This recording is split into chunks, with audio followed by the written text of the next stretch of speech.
Hola, ¿qué tal? Mi nombre es Alejandro Flores y les voy a presentar la actividad número 3, el nacimiento de los derechos sociales.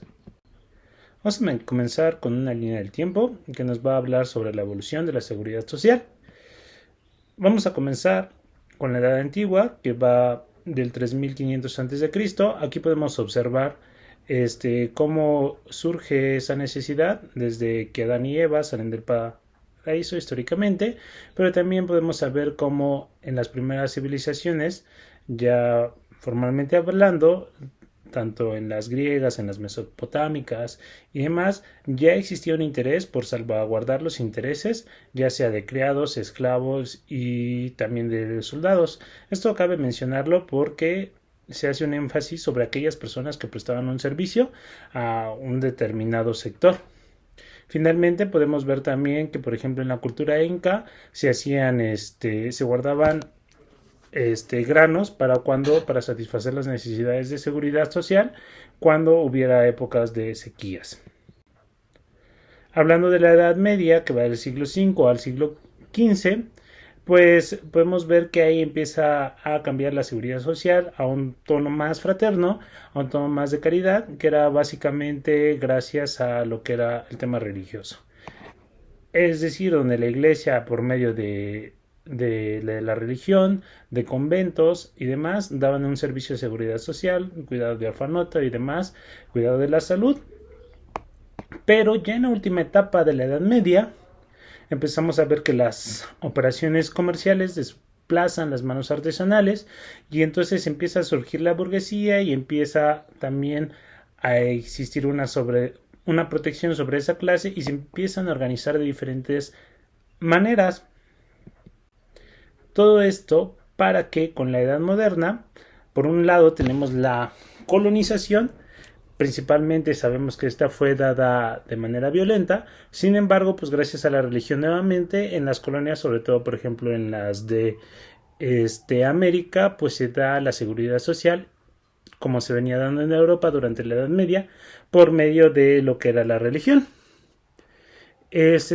Con algo que mencionar es, por ejemplo, que en el siglo VII Carlomagno dictaminó que cada parroquia debía sostener a sus pobres, retomando lo que decíamos, que la iglesia se hacía pues responsable de esta situación.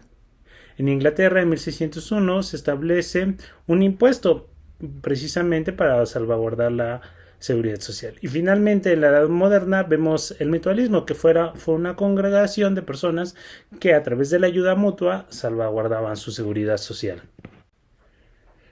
Edad contemporánea, que va del siglo XVIII al presente, que ya son años más recientes, pues empieza a raíz de la revolución industrial. A raíz de la revolución industrial empieza a existir, cambia completamente la manera de operar y de trabajar y los procesos de manufacturación, lo que empieza a crear la alta burguesía y el proletariado.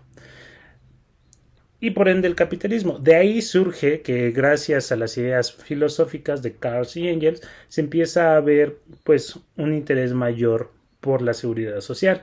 Para que después, con Otto von Bismarck, cree la primera institución de seguridad social en Alemania.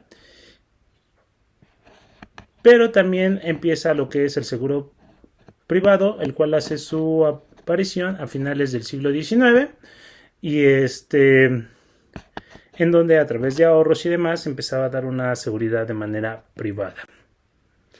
Ya para finalizar esta línea del tiempo, vemos que durante la época de entre las guerras, entre la Guerra Mundial Primera y la Guerra Mundial Segunda Guerra Mundial, pues también surge lo que es la parte de seguridad social para todas aquellas personas que intervinieron.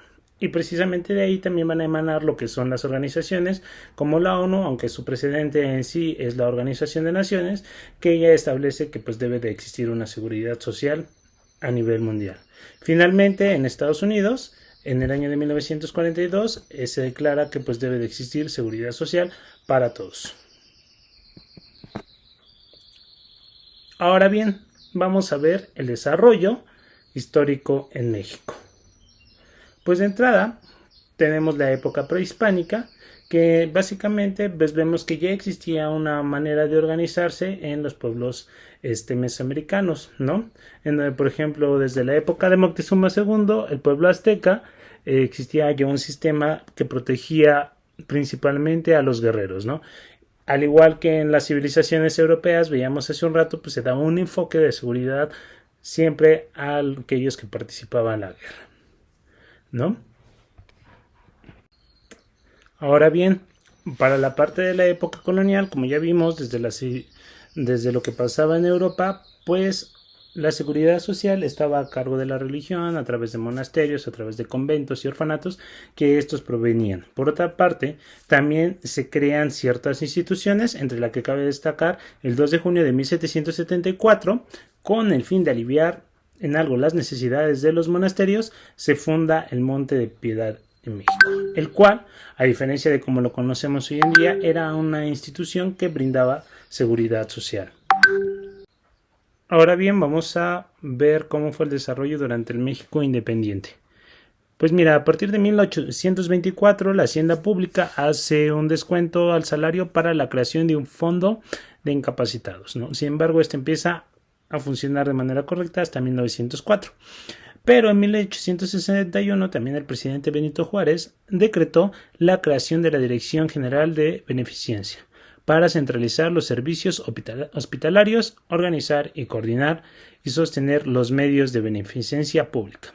Por su parte, en el Porfiriato, se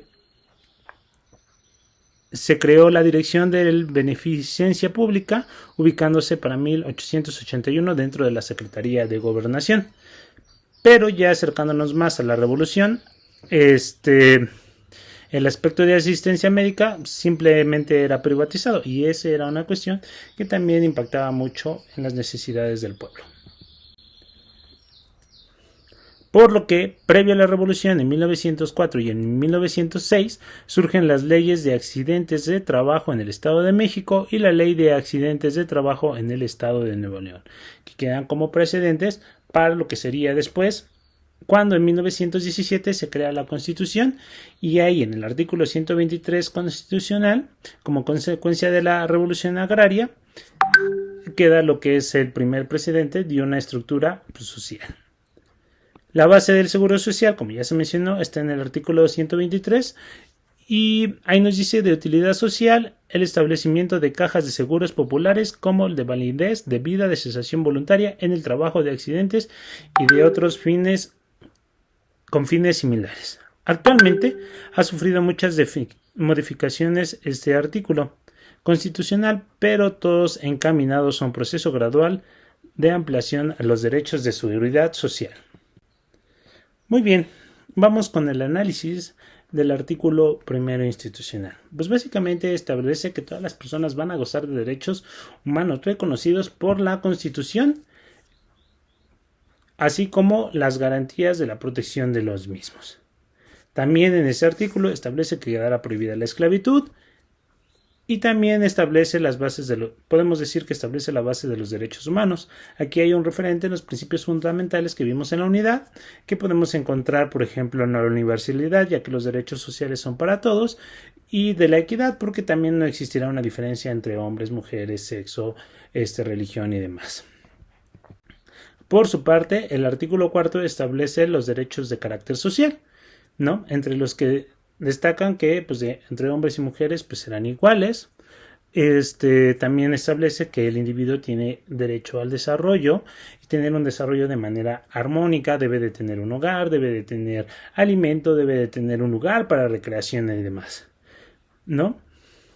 Y finalmente, también nos hace una mención del apoyo económico para el caso de invalidez o apoyo a las personas mayores de 68 años. Nuevamente encontramos una relación con los principios fundamentales sobre lo que cabe mencionar tanto la equidad, ¿no? La universalidad que evita la discriminación y también hace referencia a todo lo relacionado con lo que son los servicios públicos y los servicios sociales. Referente al análisis del artículo 123 constitucional, aquí se establecen los principios para lo que es los derechos laborales. Ok, y tenemos dos fracciones, la fracción A y la fracción B. La fracción A va para todo el sector privado. De ahí cabe mencionar las fracciones 12, 14, 15 y 29, donde la fracción 12 dice que todas las empresas estarán obligadas a proporcionar una habitación, un hogar o en su defecto un crédito para que el empleado pueda tener un lugar donde vivir, el cual debe de ser lo suficiente para que él pueda desarrollarse. También dice que las empresas serán responsables de los accidentes de trabajo o cualquier enfermedad que sea causada por su trabajo. Por su parte, la fracción 15 dice que el patrón estará obligado a observar los preceptos legales sobre la higiene y seguridad de los establecimientos, así como de los procesos de trabajo. Y finalmente, la fracción 29 nos dice que comprenderá el seguro de invalidez, vejez y por cesación involuntaria de trabajo, enfermedades, servicios, guardería y cualquier otra prestación para la protección y el bienestar de los trabajadores. Y de aquí se va a desprender lo que es la Ley del Seguro Social, el Instituto Mexicano del Seguro Social, el IMSS, y el Instituto del Fondo Nacional de la Vivienda para los Trabajadores, Infonavit. Por su parte, en el apartado B tenemos la fracción 11, que nos va a hablar de la seguridad social del sector público, en donde básicamente nos va a enlistar lo que vimos igualmente en el apartado A, y de aquí se van a desprender lo que es la Ley Federal de los Trabajadores del Servicio del Estado, el Instituto Social y Servicios Sociales de los Trabajadores del Estado, el ISSSTE, y el Fondo de Vivienda del Instituto de Seguridad y Servicios Sociales de los Trabajadores del Estado, el FOVISSSTE.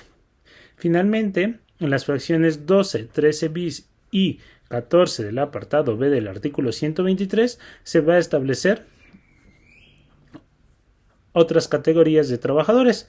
Por su parte tenemos en la fracción 13 los militares, marinos, personal de servicio exterior, etcétera, etcétera, etcétera. Y en el 13 bis el Banco Central y las entidades de administración pública. Y de esas fracciones transcritas se desprenden leyes o instituciones como lo que sería el INSFAM, instituciones como el Banco de México y demás.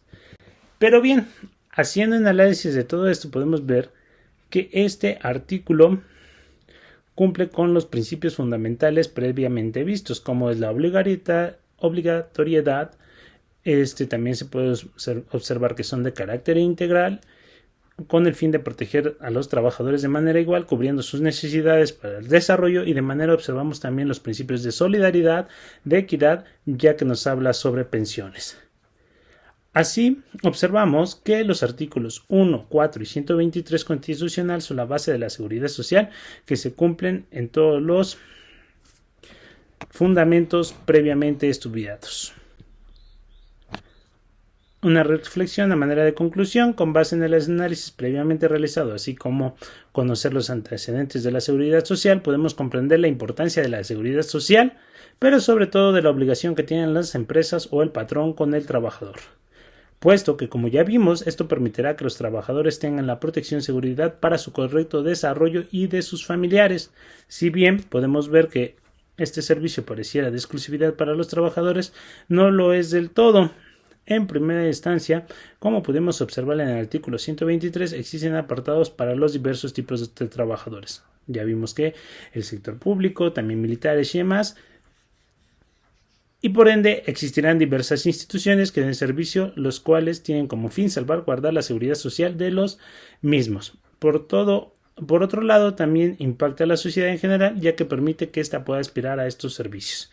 Finalmente, la obligación de la empresa es de suma importancia, ya que es fundamental para garantizar la continuidad de estos servicios y beneficios de los trabajadores en la sociedad, ya que si las empresas no brindaran este apoyo, no se podría garantizar del todo la seguridad social, refiriéndonos sobre todo a la parte de sus cuotas, y no se podría esperar que se cumplieran con los servicios necesarios para el desarrollo y bienestar. Por mi parte sería todo. Aquí están las referencias consultadas. Gracias.